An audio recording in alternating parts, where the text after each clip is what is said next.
Assalamualaikum warahmatullahi wabarakatuh. Perkenalkan, nama saya Nur Habibah, semester 2, kelas A, Prodi Pendidikan Bahasa dan Sastra Indonesia, Fakultas Keguruan dan Ilmu Pendidikan, Universitas Senior Bangsa Karawang.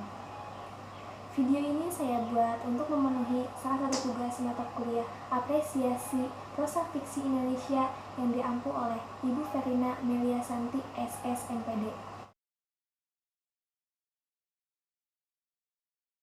Pada kesempatan kali ini, saya akan mengapresiasikan sebuah karya fiksi yang berjudul Yang Fana Adalah Waktu yang ditulis oleh Sepati Djoko Damono yang diterbitkan oleh PT Gramedia Pustaka Utama pada tahun 2018 dengan jumlah halaman 146. Novel ini merupakan novel ketiga dari trilogi Hujan di Bulan Juni. Jarak dan waktu telah memisahkan sepasang kekasih yang bernama Sarwono dan Pinkan. Ketika Sarwono sakit, Pinkan tengah melanjutkan kuliahnya di Jepang. Dan pada saat itu, Katsuo masih berada di antara mereka. Bu Hadi dan Pak Hadi begitu mengkhawatirkan hubungan anaknya yang semakin hari semakin tidak jelas. Begitu juga dengan Bu Pelengkahu yang mengkhawatirkan kesehatan Sarwono yang dianggapnya sebagai calon menantu. Rupanya jarak dan waktu tidak memisahkan Sarwono dan Pinkan. Mereka tetap berhubungan melalui email dan WhatsApp sekedar untuk mengasih kabar dan bertukar cerita. Dan pada suatu ketika, Katsuo meminta Pinkan untuk menemui Noriko. Katsuo meminta Pinkan untuk meyakinkan bahwa dirinya tidak memiliki hubungan lebih dengan Pinkan. Dan rupanya yang ada dalam pikiran Katsuo hanyalah Pinkan. Kisah ini berakhir dengan kebahagiaan.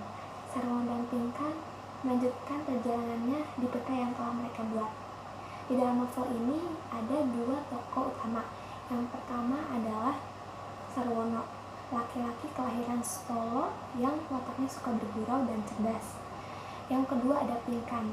Pinkan adalah perempuan cantik, jutek, dan setia.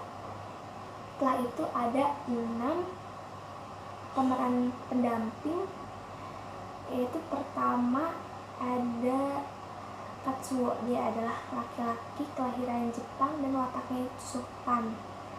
Yang kedua ada Budiman. Budiman adalah teman semasa SMA Sarwono yang menyukai seni. Dia menjadi informan Katsuo pada saat Katsuo sedang melakukan penelitian di Solo. Yang ketiga Bu Hadi.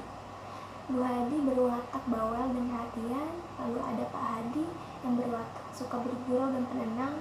Setelah itu ada Noriko. Noriko adalah perempuan Jepang yang hatinya mudah tersentuh.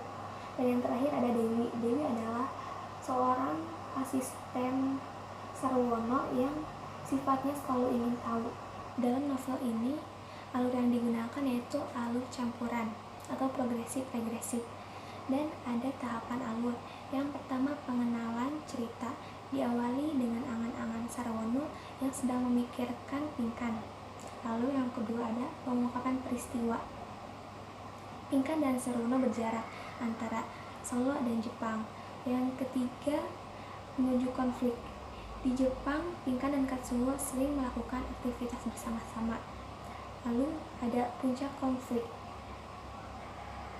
Katsuo tidak pernah memikirkan Noriko, yang ada di pikirannya hanyalah Pinkan, walaupun dia tahu Pinkan dan Sarwono tidak mungkin dapat dipisahkan. Dan yang terakhir ada penyelesaian.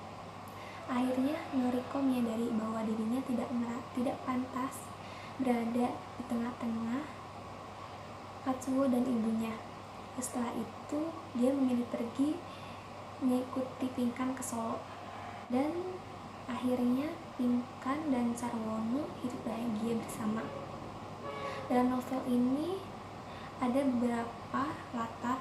Pertama latar tempat, yaitu Universitas, rumah, Jepang, Jakarta, dan Solo. Lalu ada latar waktu. Latar waktunya pagi dan malam.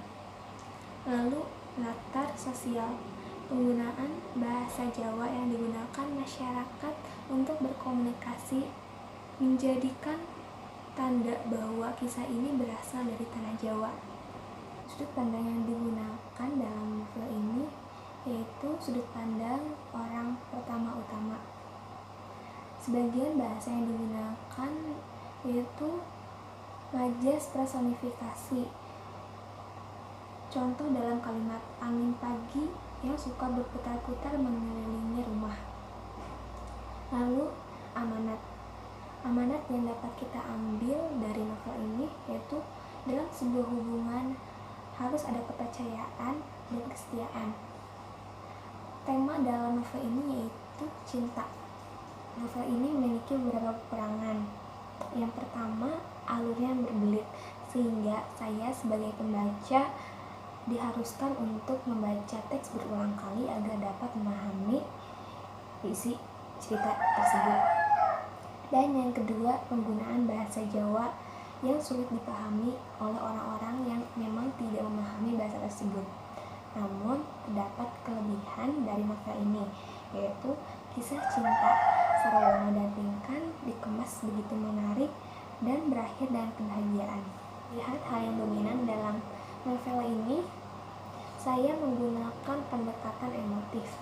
Terlihat ketika Sarawono yang suka menulis dan mengirimkan pesan kepada Pinkan menggunakan bahasa yang bermajas personifikasi yang menambah keindahan kisah yang disampaikan oleh penulis. Saya sangat merekomendasikan novel ini sebagai bahan bacaan karena selain ceritanya yang membuat penasaran, pembaca dapat menikmati kalimat-kalimat indah yang dapat membawa pembaca masuk ke dalam cerita tersebut.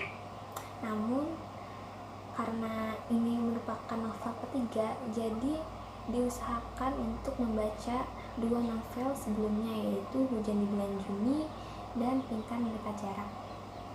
Demikian apresiasi yang dapat saya sampaikan. Semoga bermanfaat. Wassalamualaikum warahmatullahi wabarakatuh.